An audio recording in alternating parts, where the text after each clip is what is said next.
अब जो हम आगे चलते हैं तो सेक्शन 4 में आगे हम लोग बियॉन्ड द बेसिक्स के इस सेक्शन के अंदर हम बात करने वाले हैं फॉरेक्स ब्रोकर के ऊपर, और जो स्प्रेड और कमीशन होता है ये किस तरह से चार्जेस अपने ले रहे होते हैं, हम उसके ऊपर बात करेंगे, ठीक है। सो सबसे पहले अब बात जो हम करने लगे हैं वो होगी फॉरेक्स ब्रोकर के ऊपर कि लेट्स से कि डेफिनेशन मैंने यहाँ से ली है इन्वेस्टोपीडिया से। So a forex broker is a financial services company that provides traders access to a platform for buying and selling foreign currencies. Forex is short form for foreign exchange. हमने पहले बात की थी कि बेसिकली एब्रिविएशन होती है foreign exchange की forex. So transactions in the market are always between a pair of two different currencies. मैंने पहले भी बताया था कि हमेशा ये करेंसी के जो दो करेंसीज को मिला के एक पेयर बनता है करेंसी पेयर, ये ट्रेडिंग हमेशा उसके अंदर हम करेंगे। सो बेसिकली हमें पता चला कि जो ब्रोकर है वो बेसिकली एक फाइनेंशियल सर्विसेज कंपनी है जो ट्रेडर्स को एक्सेस देता है प्लेटफॉर्म तक ताकि हम मुख्तलिफ फॉरेन करेंसीज को बाय और सेल कर सकें, ठीक है। सो ये एक बेसिक सी डेफिनेशन थी। आगे अब यहाँ पे एक नया वर्ड इंट्रोड्यूस हो रहा है, आगे उसकी डेफिनेशन हम देखेंगे, जो कि वर्ड है जी लिक्विडिटी प्रोवाइडर। अब यहाँ पे एक बिल्कुल नया वर्ड इंट्रोड्यूस हो रहा है जिसका नाम है लिक्विडिटी प्रोवाइडर। सो इससे हम आगे देखेंगे, लेकिन अभी मैं इनकी सिर्फ बताता हूँ कि काम क्या है इन लोगों का basically. So a liquidity provider gives capital to a broker so they can buy assets. अब बेसिकली हो ये रहा है कि ये चेन है, तो लिक्विडिटी प्रोवाइडर है वो सर्विसेज दे रहा है ब्रोकर को, और ब्रोकर दे रहा है आगे से हमें किनको, ट्रेडर्स को। So a liquidity provider gives capital to a broker so they can buy assets. In return the LP charges a fee. इसके बदले में जो एलपी है, जो लिक्विडिटी प्रोवाइडर है, वो ब्रोकर से चार्जेस लेता है अपने। The relationship between a broker and a liquidity provider is symbiotic. अब सिम्बायोटिक रिलेशनशिप होता है कि बेसिकली जिसमें दोनों को फायदा हो, उस रिलेशनशिप को हम सिम्बायोटिक कहते हैं। The broker needs the LP to have the capital to buy assets. अब जो ब्रोकर है उसको एलपी की जरूरत है ताकि वो एसेट्स बाय कर सके। एसेट्स बाय करने का मतलब ये है कि बेसिकली जो हम ट्रेड्स भेजेंगे ब्रोकर को, ब्रोकर आगे से भेजेगा लिक्विडिटी प्रोवाइडर को। लिक्विडिटी प्रोवाइडर जो होता है वो बेसिकली हमारे ट्रेड्स पुट करवाता है मार्केट के अंदर। सो जो एलपी है उसको जरूरत है ब्रोकर्स की ताकि वो किसी को अपनी सर्विसेज सेल कर सके। सो ये एक चेन है, रिलेशनशिप है हम तीन लोगों का, लिक्विडिटी प्रोवाइडर का, ब्रोकर्स का और हम ट्रेडर्स का, ठीक है। Liquidity providers in forex are organizations that offer their clients foreign exchange trading services। ये clients का मतलब यहाँ पे brokers है। हमने देख लिया कि ये लोग basically trading services देते हैं। They connect currency buyers and sellers in order to provide the necessary liquidity to the forex market। ये जो buyers होते हैं पूरी market के, जो sellers होते हैं उनको connect करवा के जो necessary liquidity होती है market के अंदर, मार्केट की पूरी ट्रेडिंग की, तो ये लिक्विडिटी उस तरह से बनती है। सो ये उस चीज़ की सर्विसेज देते हैं ब्रोकर्स को। सो अब हमने ये देखना है कि जो लिक्विडिटी प्रोवाइडर्स हैं ये कौन लोग होते हैं, ठीक है। सो ये जो लिक्विडिटी प्रोवाइडर्स हैं ये बेसिकली बैंक्स होते हैं, फाइनेंशियल इंस्टीट्यूशंस होते हैं और पीटीएफ्स होते हैं। PTF stands for principal trading firms, ठीक है। सो ये बेसिकली सारे मिलके आज की जो हमारी मार्केट है उसको बनाते हैं, इसमें लिक्विडिटी देते हैं, ठीक है। The different business models and capabilities of these liquidity providers allow them to serve the market in different ways। अब बेसिकली इन सब के डिफरेंट बिजनेस मॉडल्स हैं। मुख्तलिफ ये स्किल्स के अंदर, मुख्तलिफ निशेस के अंदर, मार्केट के अंदर ये काम करते हैं, जिसकी वजह से जिनके डिफरेंट बिजनेस मॉडल्स होते हैं और ये वेरी कर रहे होते हैं एक दूसरे से अपने बिजनेस मॉडल के अंदर। सो इस तरह से टोटल मार्केट बनती है इन बैंक्स की वजह से, इंस्टीट्यूशंस की वजह से और पीटीएफ्स की वजह से।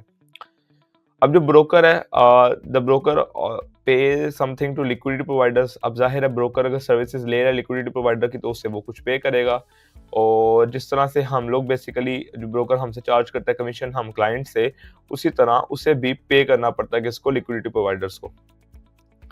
अब हम देखते हैं कि कौन से टाइप्स के कमीशन है, हमने किन किन टाइप्स के कमीशन जो है अपने ब्रोकर को देने होते हैं। सो बेसिकली दो टाइप्स के कमीशन होते हैं, एक स्प्रेड होता है और एक कमीशन होता है, commission per position. So they offer different account types in what we choose which type of commission we want to pay। यहाँ पे टोटली डिपेंड कर रहा होता है कि हाँ ये basically account type two account type very करता है। कुछ अकाउंट्स के अंदर हमने सिर्फ स्प्रेड पे करनी होती है, लाइक स्प्रेड आती है हमें एज अ कमीशन या चार्जेस।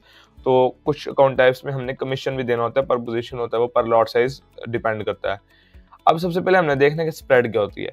तो the spread is the difference between the price and the market maker is prepared to pay you for buying the currency. The bid price versus the price at which they are prepared to sell you the currency, the ask price।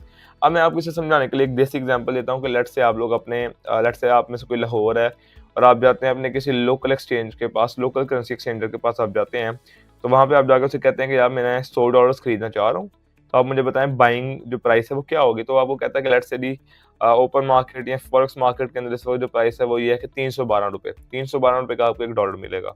अब आप ले लेते हैं, अब साथ आपके साथ ही एक बंदा आता है जो आके कहता है यार ये $100 है, मैंने ये सेल करना है। तो आप देखेंगे कि जब वो सेल करने लगेगा तो उसे प्राइस 312 नहीं मिलेगी, उसे प्राइस मिलेगी 311, 310। तो अभी जो बाइंग और सेलिंग प्राइस के दरमियान, जो बिड प्राइस और आस्क प्राइस के दरमियान जो डिफरेंस आया ना बाइंग और सेलिंग प्राइस के दरमियान, इसको हम कहते हैं स्प्रेड। ये जो लोकल एक्सचेंजेस होती हैं इनमें बहुत ज़्यादा होती है, लेकिन ये जो मार्केट है, जब हम बैंक्स और इंस्टीट्यूशंस के ज़रिए लिक्विडिटी ले रहे हैं, तो स्प्रेड बहुत कम होती है। लेकिन ये एग्जांपल देखिए स्प्रेड होती क्या है, ठीक है?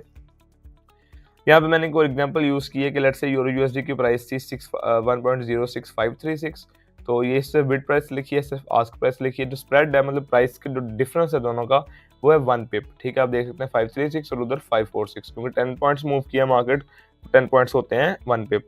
तो ये हमारे पास आ गई बेस्ट बाइंग प्राइस और best selling price. Commission per position. अब हमने ये देखना है कि कमीशन जो हम पर पोजीशन पे करते हैं वो क्या चीज़ है। हर ब्रोकर ये चार्ज नहीं करता, लेकिन कुछ ब्रोकर्स चार्ज करते हैं, कुछ अकाउंट टाइप्स में ये होता है बेसिकली। सो वहाँ पे होता है आपने कौन सा अकाउंट टाइप चूज करना है, वो वेरी करता है। So commission is the transaction fee charge by broker. Few brokers charge commission per position size. The commission depends on the size of position slash lot. So basically ये transaction fee है, क्योंकि अब broker हमें liquidity provide करवा रहा है, वो हमें बैंक से डायरेक्ट मार्केट से कनेक्ट करवा रहा है और हमें लेटेंसी देता है। लेटेंसी का मतलब कि कितनी स्पीड से हम ऑर्डर्स को स्टॉप लॉस लगा सकते हैं, कितनी जल्दी क्लोज कर सकते हैं, कितनी जल्दी हम लोग जल्दी, क्योंकि मार्केट हर वक्त मूव कर रही होती है स्पीड से ऊपर नीचे। सो हम एक अच्छी पोजीशन पे बाय करने के लिए जहाँ हमने सोचा हम यहाँ बाय करें, तो जितनी स्पीड होगी ब्रोकर की उतनी जल्दी उसी पॉइंट पे बाय हो जाएगा, वरना मार्केट आगे या पीछे भी निकल सकती है। सो लेटेंसी की और ये सारा कुछ करने के ब्रोकर चार्जेस लेता है, उसकी फी चार्ज करता है। सो वो ट्रांजेक्शन फी होती है। और ये जो ब्रोकर्स होते हैं ये पर पोजीशन, जब हम एक ट्रेड ओपन करते हैं ना, पोजीशन साइज और लॉट साइज को देख के हमसे चार्ज करते हैं, ठीक है? और ये ऑब्वियसली वेरी करता है ब्रोकर टू ब्रोकर और account type two account type. अब ये जो ब्रोकर्स होते हैं हमसे एवरेज ये है कि $1 से $10 पर लॉट चार्ज किया जाता है। अगर मैं यहाँ पे एग्जांपल लेता हूँ कि लेट्स से मैं यूरो यूएसडी के ऊपर एक स्टैंडर्ड लॉट बाय करता हूँ, तो जो मेरा अकाउंट है, जो बैलेंस है, उसमें से जो कमीशन है वो उसी वक्त चार्ज कर लिया जाता है। एग्जांपल के तौर पे मेरे अकाउंट में $110 थे और जो मेरा ब्रोकर है कि वो पर लॉट लेट्स से चार्ज करता है $5, या मैंने $5 की एग्जांपल ली है। सो जो मेरा बैलेंस है वो रहेगा $105 और ये इनिशियल मार्जिन में चला देगा basically. Like this is the money I am will, जिसके जरिए मैं बाय कर रहा हूँ। जो मेरे पास 1 स्टैंडर्ड लॉट है यूरो यूएसडी की, जो $5 है वो कमीशन हो जाएगा ब्रोकर का। सो ये हम पर लॉट पे करते हैं। माइक्रो लॉट में कम होता है, मिनी में थोड़ा सा ज़्यादा होता है, और ये बेसिकली ये इक्वली होता है सबके, लेकिन आपने डिवाइड करते जाना है, क्योंकि मिनी लॉट में 0.1 है और माइक्रो 0.01 है, तो जितनी कम लॉट होगी उतना कम आप कमीशन पे करेंगे। सो मैं ये बता दूं कि हर कोई ये बेसिकली कमीशन पे नहीं करता। होता इस तरह से है कि कुछ अकाउंट टाइप्स के अंदर आपको मिलती है रॉ स्प्रेड। रॉ स्प्रेड का मतलब होता है बहुत कम जो है ना स्प्रेड में फ़र्क होता है, मीन्स कि बाइंग और सेलिंग प्राइस बहुत क्लोज होती है। सो